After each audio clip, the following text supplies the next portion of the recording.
അയ്യേ, നീ വല്ലാതങ്ങ് കറുത്തു പോയല്ലോ. ക്ഷീണിക്കുകയും ചെയ്തു. ദേ നോക്കിയേ, നിന്റെ എല്ലാം ഒക്കെ വെളിയിൽ കാണാം. അമ്മ എന്താ നിനക്ക് ശരിക്കും ഭക്ഷണം ഒന്നും തരുന്നില്ലേ? ഈ അമ്മയുടെ ഒരു കാര്യം, എപ്പോ നോക്കിയാലും ഒരു സാമ്പാറും തരും ചാവണ വരെ ഇനി അത് മാറില്ല. നീ അങ്ങോട്ട് വാ, ചേച്ചി നിനക്ക് ഇറച്ചി മീനും ഒക്കെ വെച്ച് ചോറ് തരാം. അതിനൊക്കെ സമയമുണ്ടല്ലോ ചേച്ചി. അല്ല, ചേച്ചി കാസർഗോഡ് പോയില്ലേ? ഓ, അതൊന്നും പറയണ്ട എന്റെ മോനെ. ആനന്ദേട്ടൻ കാസർഗോഡ് എന്ന് ചാർജ് എടുത്ത് 4 ദിവസം കഴിയണേന് മുമ്പേ ദേ പാറശാലയ്ക്ക് തട്ടി. ഓഹോ, ഉച്ചക്കൊള്ള ഒന്നും അറിയാത്ത പോലെ. എന്തിനാടാ നീ നിന്റെ പെങ്ങളെ അളിയനെ ഇങ്ങനിട്ട് കഷ്ടപ്പെടുത്തുന്നേ? ആര്, ഞാനോ? നീ അല്ലെങ്കിൽ നിന്റെ പാർട്ടി.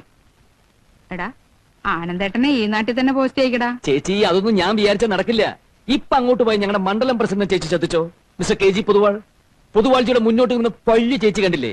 അത് വെപ്പ ആനന്ദേട്ടൻ ഇടിച്ചു തെറിപ്പിച്ചറിയോ? അതൊക്കെ ആനന്ദേട്ടന് പറ്റി മനസ്സിലായി. പൊതുവാഴ്ചയെ ചെന്ന് കണ്ട് മാപ്പ് പറയാൻ പറ. മാപ്പും കോപ്പും ഒക്കെ കൊറേ പറഞ്ഞു. ഇനിയും ഒരുപാട് പ്രാവശ്യം പറയേണ്ടി വരും. എടാ, നീ ചേച്ചിയെ സഹായിക്കില്ലേ? നടക്കില്ലേ ചേച്ചി? നീ ഒരു കാലത്തും ഗുണം പിടിക്കത്തില്ലടാ.